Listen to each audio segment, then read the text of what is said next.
শীতের টাইমে সারাদিন বাড়িতে থেকে থেকে একদম বোরিং হয়ে যাওয়া যাচ্ছে এমনিতেই। আর শীতের দিনটা যতই ছোট হোক না কেন, ছোট মনে হয় না ঘরে বসে থেকে থেকে। যতই কাজ করো বাজ করো বা রান্নাবাড়ি কমপ্লিট করে যখন বসে থাকা হয় তখন নিজেকেই বিরক্ত লেগে যায়। তো থাকতে থাকতে এই সন্ধ্যের টাইমটাতে বিশেষ করে একটু কিছু না টিফিন করলে ভালো লাগে না।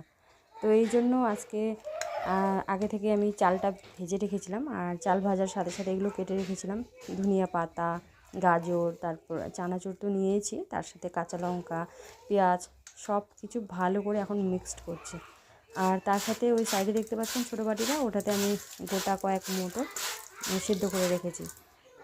প্রতিদিনই যখন গরমকাল ছিল তখন একটু আধটু আর কি বাইরে বার হওয়া হতো ইভিনিং টাইমটাতে, আর কিছু খাওয়া হতো। আর এখন তো ঠান্ডার মধ্যে বার হতে ইচ্ছে করে না, তো এই জন্য বাড়িতেই আর কি ভাবলাম যে আজকে বাড়িতে এরকমভাবে আর কি বারো মিশালি বানিয়ে খাবো। আর এইগুলোই আর কি যদি বাজারে কিনতে যাওয়া যায় তাহলে 10 টাকারও অল্প একটু দেবে, তো ওই জন্য এক বাটি করে নিচ্ছি। আমি একা খাবো না তাই বলে প্রত্যেকে বাড়ির প্রত্যেকে মানে যেটুকু পরিমাণ আর কি দেওয়া হয়, কিন্তু বাজারের থেকে বেশি পরিমাণ খাওয়া হবে, এটা অনেকটা একটা মজার বিষয় যে বাজারের থেকে তো বেশি করে খাওয়া হবে, ওই জন্য বাড়িতেই বানিয়ে নিলাম। আর এই যে এটা দিয়ে দিচ্ছি সন্দক লবণ। আর তার সাথে আমি এই প্যাকেটটা হচ্ছে ম্যাগি মশলার প্যাকেট, এটার মধ্যে এই মশলাটা যে আছে এই মশলাটাও দিয়ে দিচ্ছি। এই মশলাটা দিলে একটু টেস্টটা ভালো হবে, তো এই জন্য এই মশলাটাও আমি দিয়ে দিলাম।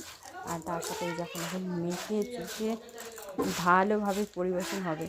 তো আমার তো মাখতে মাখতে হেভি এক্সাইটেড ছিলাম আমি, আর খেতে কিন্তু দারুণ হেভি হয়েছিল। তো আপনারাও যদি তুমিও খেয়েছিলে, বাইরে না বেরোতে চান, বাড়িতে থেকে মজার মজার রেসিপি এইভাবে শর্টকাট বানাতে চান, তাহলে কিন্তু অবশ্যই চাল ভাজার এই রেসিপিটা করতে পারেন। খেতে কিন্তু হেভি টেস্টি। প্রতিদিন ভালো লাগে না, অফিস থেকে আসে প্রতিদিন